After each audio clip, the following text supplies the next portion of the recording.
Yang terhormat Bapak-Bapak, Ibu-Ibu, salam Pancasila.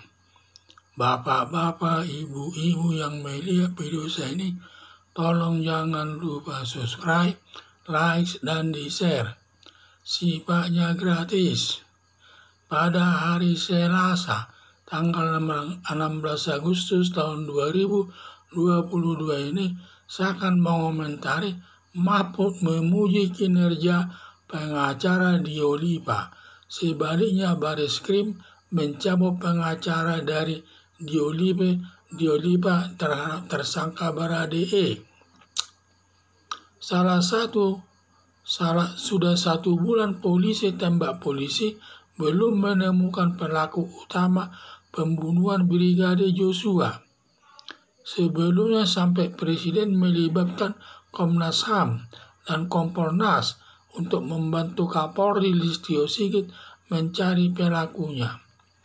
Mahfud MD ikut memantau penyelesaian kasus penembakan Brigadir Joshua, belum berhasil menemukan pelakunya. Setelah ditetapkan Baradae dari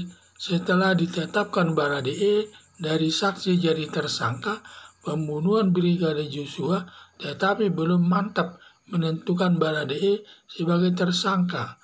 Setelah Baradae merubah status dari saksi jadi tersangka, maka Bareskrim menunjuk Silitonga sebagai pengacara Baradae. Dan beberapa hari kemudian, pengacara Silitonga mengundurkan diri. Selanjutnya Bareskrim menunjuk pengacara Dio Lipa, Yumara, sebagai pembela tersangka Baradae. Setelah ditetapkan Dio Lipa sebagai tersangka Baradae, lalu pengacara Dio Lipa Yumara mendatangi tersangka Baradae ke ruang tahanannya, langsung mengajak berdoa dan menyanyikan 2 lagu gereja. Hidup ini adalah kesempatan, dan lagu kedua, jangan sia-siakan hidupmu. Setelah selesai bernyanyi dan hati tersangka Baradae tenang, lalu disuruh menulis kronologi kejadiannya di atas 4 halaman kertas, yang intinya tersangka Baradae yang menembak Brigadir Joshua atas perintah Ferdy Sambo, dan besok harinya Kapolri Listio Sigit menetapkan Ferdy Sambo sebagai tersangka. Setelah ditemukan Ferdy Sambo sebagai tersangka pembunuhan Brigadir Joshua, sehingga perkara Brigadir Joshua sudah terang benderang, lalu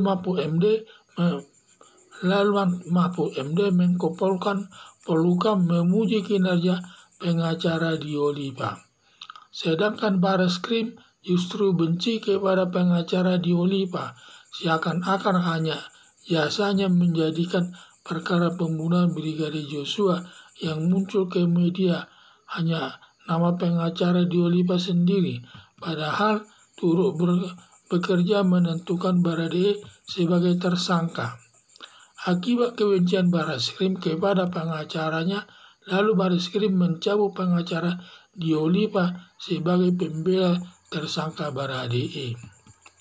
Harapan saya, Bareskrim jangan membenci pengacara Dio Lipa dan belajarlah mengakui kehebatan orang lain seperti Mahfud MD, Menko Polhukam, menghargai kinerja pengacara Dio Lipa hingga perkara yang mendapat perhatian seluruh masyarakat Indonesia ditemukan pembunuh utamanya atas penembakan Brigadir Joshua yang ditembak tersangka Baradae atas perintah Ferdy Sambo.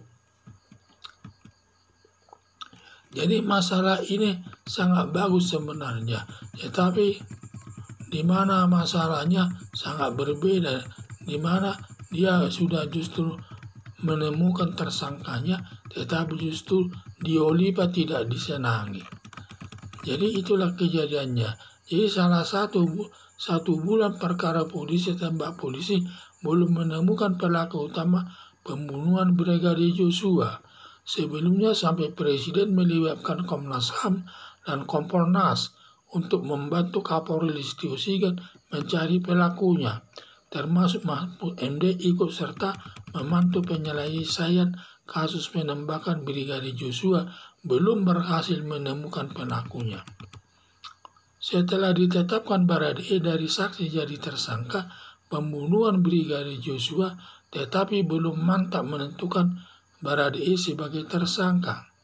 Setelah Baradae mengubah status dari saksi jadi tersangka, maka Barreskrim menunjuk Silitonga sebagai pengacara Baradae, dan beberapa hari kemudian pengacara Silitonga mengundurkan diri.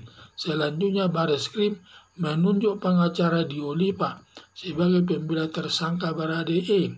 Setelah ditetapkan Diolipa sebagai pengacara tersangka Baradae, lalu pengacara Diolipa Yumara mendatangi tersangka Baradae ke ruang tahanannya, langsung mengajak bicara dan menyanyikan 2 lagu gereja.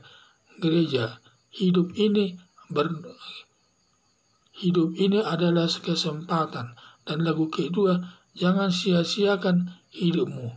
Setelah selesai bernyanyi dan hati tersangka Baradae tenang, lalu disuruh menulis kronologi kejadiannya di atas 4 halaman kertas, yang intinya tersangka Baradae yang menembak Brigadir Joshua atas perintah Ferdy Sambo.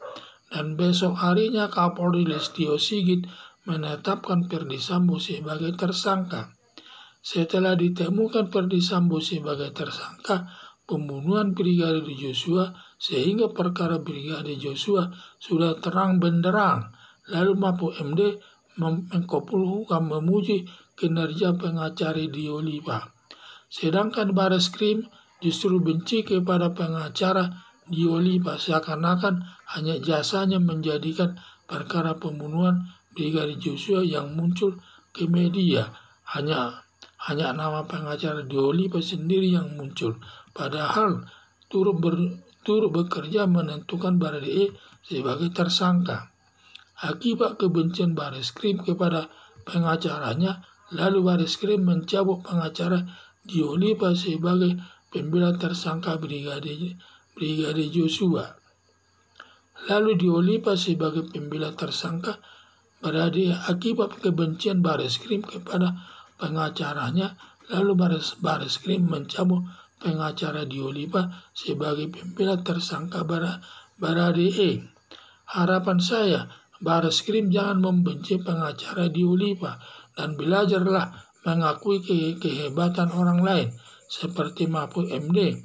Menko Polhukam menghargai kinerja pengacara Diolipa hingga perkara yang mendapat perhatian seluruh masyarakat Indonesia ditemukan pembunuh utama atas penembakan Brigadir Joshua yang ditembak tersangka Baradae atas perintah Ferdy Sambo. Sekian dan terima kasih.